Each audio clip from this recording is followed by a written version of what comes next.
everyone, Yensid Organist here. And Stitch Fun. And welcome to a brand new series. We are going to learn how to do Redstone. This is terrifying. So Stitch, what do you know about Redstone? If you step on a pressure plate, it opens a door. Okay, alright. Very basic. Alright, so what we are going to be doing in this series is we're going to be basically starting from scratch and kind of learning the basics of things and then learning how to design things and build them ourselves. This series is kind of inspired by a video that Mumbo Jumbo did a few years back where he gave out some challenges of things to do.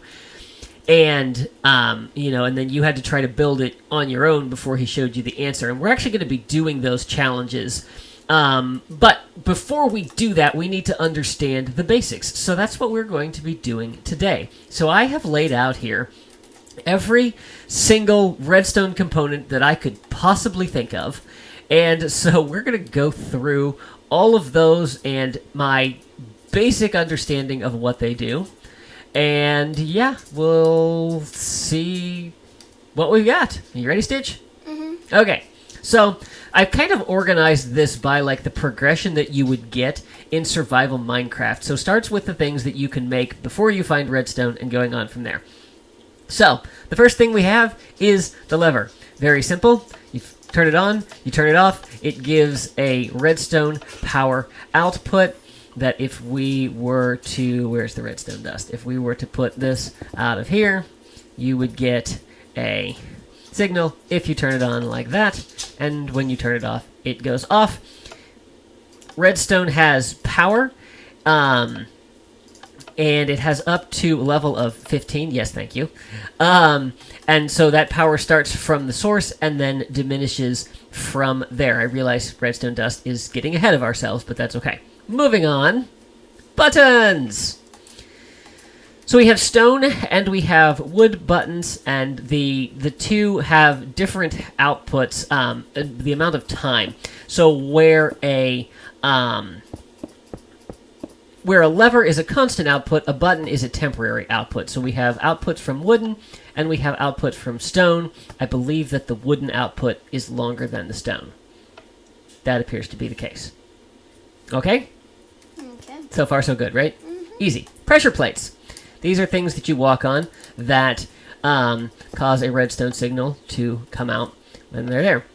We have stone pressure plates. We have wooden pressure plates. We have gold pressure plates, which are light-weighted, which I don't know what that means. And then we also have heavy-weighted pressure plates, which are made out of iron. Now, I know that you can throw items onto wooden pressure plates to activate them. I wonder if you can do that with gold. You can do that with gold. Can you do it with... And it appears that you can do that with iron as well. You cannot with stone. Okay? So that's pressure plates. Okay. Okay? Okay. Fence gates. These are toggleable by redstone. So if you have a lever, it opens and closes. Easy. Trapdoors. Wooden trapdoors, obviously, open and close by themselves. But they also open and close with redstone input. Iron trapdoors do not go automatically. You have to have some kind of redstone input in order to be able to operate them. Continuing in that same vein, doors. Wooden doors are either manual or redstoneable. Iron doors, you have to have a redstone input in order to be able to open and close them. With me so far? Mm-hmm. Excellent. Tripwire hooks. So a tripwire hook allows you to place string in between, and this will put a redstone output when you activate it. Useful for having a player or an entity generate a temporary redstone signal. Hoppers. I'm not really sure how this is a redstone component, but it moves items, and certain redstone components can detect whether or not there are items in the hopper. So, and they're used in lots of circuits. So that's what that's for. Who put a lever in there? Me. Did you put a lever in there? Mm-hmm. Now I put redstone in there. I'm going to want that back, actually. All right. So now you've been doing some Really? Really? I don't think it's over here. Now I have to go find it. Okay, get out of the hole. Get out of the hole. So, you've been playing survival Minecraft, you've started exploring for resources, and you come across this thing right here, this stone-looking block that has redstone, that has some red in it, and gives off these weird particles. So this is a Stitch trying to show the people the thing. This is a redstone ore. This is where, if you mine this, you will get your redstone dust. But this is also useful in that when you step on it, or when you punch it, but that'll only work in survival. Hang on, let's see. Nope. How do you do that? I don't know. I don't know how you change your game mode. If you put yourself into survival and you punch it, it activates. Oh, I can punch you in survival. Ha ha! Now we'll put Stitch back. You still can't punch me because I'm in creative. So now that you have acquired the basic component to redstone, which is redstone, you get... Stop putting my things away! So you get redstone dust. This is how you create redstone wire, which we've already looked at. And in 1.16, this is now toggleable back and forth. So you can have it so that it's just a dot, which you can still power. Actually, that's going to go away as soon as I do that. So that doesn't work. We'll get into that later. But you can still power this and then put blocks on top of it if I actually... I have to do that. Wait, why can't I place... There we go. So you can actually take a signal through a block this way, or you can have it look like this, and then it has outputs. But as soon as you attach something to any side, it will become directional, but it can be in any direction, like so. Yeah? Mm-hmm. With me still? Mm-hmm. Excellent. This is a block of redstone. Take your redstone dust, put it into a crafting table in a 3x3, and you get a block of redstone. A block of redstone provides a power source, much like a lever or a button, and it is a continual power source. Moving on, we have the redstone torch. Also, a constant power source is made with a redstone dust and a stick, and allows you to have redstone power from there. Now we start getting into the things that are a little more complicated. First thing we have is the redstone repeater. Stop. What? Easily amused. So as I said earlier, redstone has a limited power. I believe it's 15. 1, 2, 3, 4. Would you... Okay, I'm trying to show things. 1, 2, 3, 4, 5, 6, 7, 8, 9, 10, 11, 12, 13, 14, 15. At this point, anything after that will not power. You want to power this repeater with something? Here, have a lever. That's not going to work. You need a full power source. Redstone ore does not give you a full power source.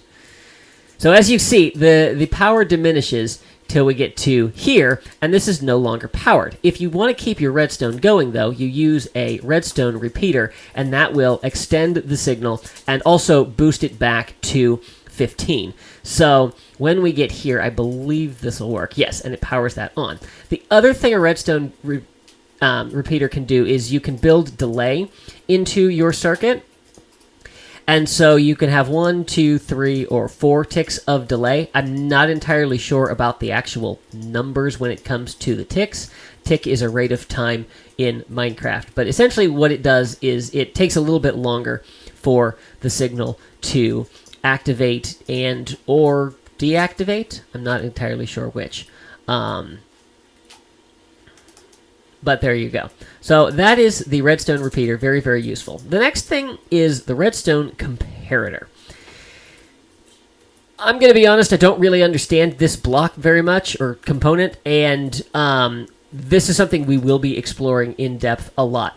Essentially, what a redstone comparator does is it compares the strength signal coming in from the back and the side, and then it does an output based on something. So if we have, and I'm going to have to break this sign here. Oops, I just lost that. So here we have a signal of 14. Here we have a signal of 15. And I believe what it is if this one is higher than this one, there's no output. Let's see if that's the case. So if we were to bring this over here and put a torch here, aha, yes. So this signal strength is higher, so we get an output. You can also put it into subtract mode, and I don't know what that does because I thought that just subtracted this from that, but apparently not. But maybe you still go by the distance? Yes, okay. So this is 14, this is 13, this gives us a signal output of 1. That's what it does. How it gets used, that's going to be something for... where'd it go? I broke it. Stitch, I broke it. I don't know. Can you put one back? I don't have one. Well, find one in your inventory. Okay. While you're doing that, we will look at the observer block. Observer detects a variety of different inputs from a block coming in front of it to redstone power, and then outputs a signal from there. This is the side that detects the input, and this is the side that outputs. So if we were to put a block in front of here, you'll see we briefly get power, like that. And when we remove it, we also get power. Useful for a lot of different things. And yeah, is going to be used in a lot of things that we do. Everything making sense so far? Sure. Sure. What's not making sense? Everything. Everything. Cool. Okay. Moving on. Daylight detector. This senses whether or not there is light overhead and outputs a signal based on whether or not there is. And you can put it to sense daylight, and you can put it to sense darkness. A dropper. A dropper allows you to output an item when you have a...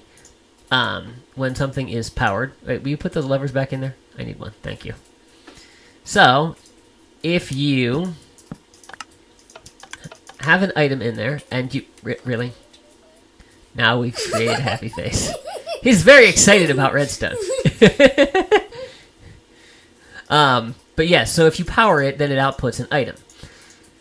In a similar vein, if you have a...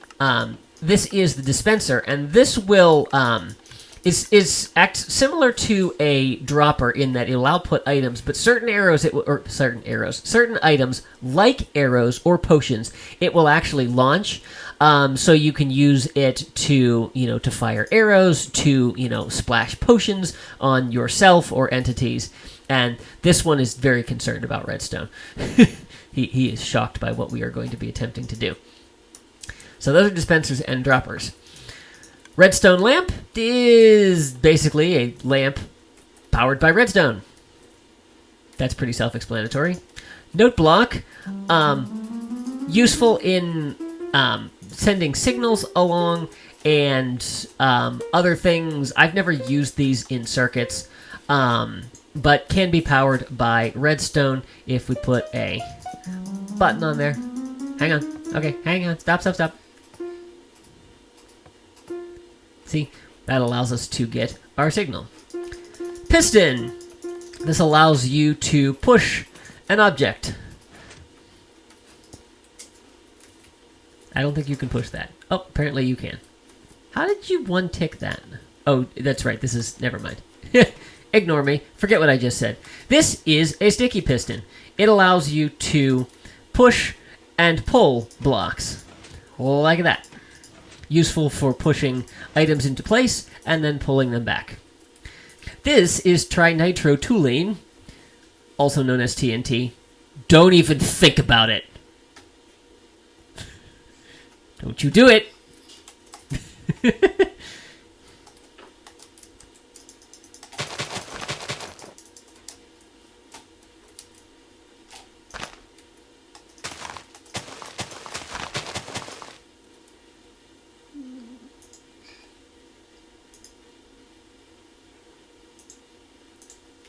When this destroys the world, I'm putting you in spectator.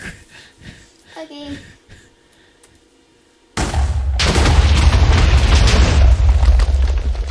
Congratulations, you've made a hole. Back to the task at hand. Trapped chest is like a normal chest, with a couple of exceptions. If you have a hopper underneath the chest, and... Really?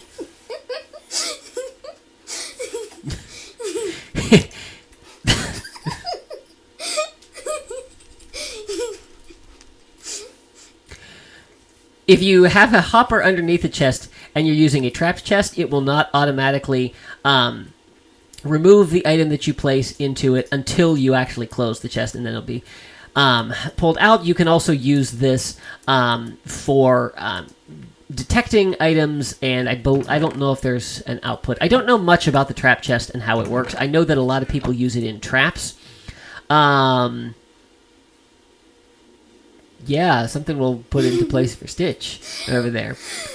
Lectern. This allows you to place a book on it. And book and quill. Nope, book and quill. Need a book and quill.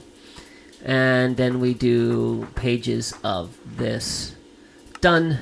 Place it there. And then if you place a comparator on the back of it, based on the page you have open, you can get a different redstone strength.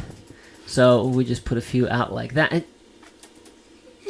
Bring the book back. So as you see, as we turn through the... Oh, I should have written something on... Okay. You broke my book. Also, I've now lost the book. Okay, let's try this again. Book and quill. Page 15. No Stitch. Done. Put it on here, and then, as we go through different pages, we get different strengths of the redstone, as Stitch is so nicely demonstrating. Until she takes the book away. Next, we have the target block. I know next to nothing about this. This was added in 1.16. I know that it can output a redstone signal and take input from redstone, and that's all I know. We'll be learning more about that later. And what are you doing to that book? I don't even want to know. Cauldron. Not strictly a redstone component, but comparators can be used to detect whether or not there is anything in cauldrons, and they are also movable entities. In other words, a piston can push them. Pistons can't push every block in the game, but this is one that they can, and you can use it to detect something coming out of there. And last but not least, we have rails. The standard rail obviously has no redstone components, but powered rails need to be powered.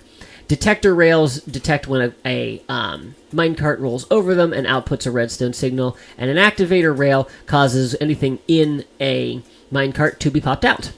So, those are all the components. It's a lot. It's probably confusing. It is confusing. I'll give it that. But, you know, as I'm doing more and more in my own things in survival, I really want to be able to design things on my own rather than having to just, follow a block-by-block tutorial.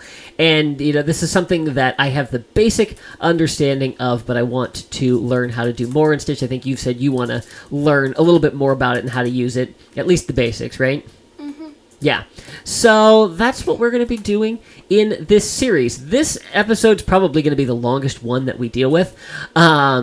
These episodes will be a little bit shorter in nature, but I think this should be a fun series, and hopefully, you'll play along at home with us. And if you don't know much about Redstone, hopefully you will learn something. Hopefully we will learn something, right, Stitch? Uh-huh. Stitch has learned how to make a fence gate that she can walk through with pressure plates, or, you could just walk around. Also, if you put an entity on there, a cow can open that up and walk right through it. Just like that. What are you doing to the poor cow? Nothing. So, anyway, that is our introduction to all of the redstone components. Hope you guys have enjoyed this episode. If you did, please be sure to give it a like and share it with your friends. Subscribe if you haven't already, and we will see you next time. Thanks for watching. See you real soon.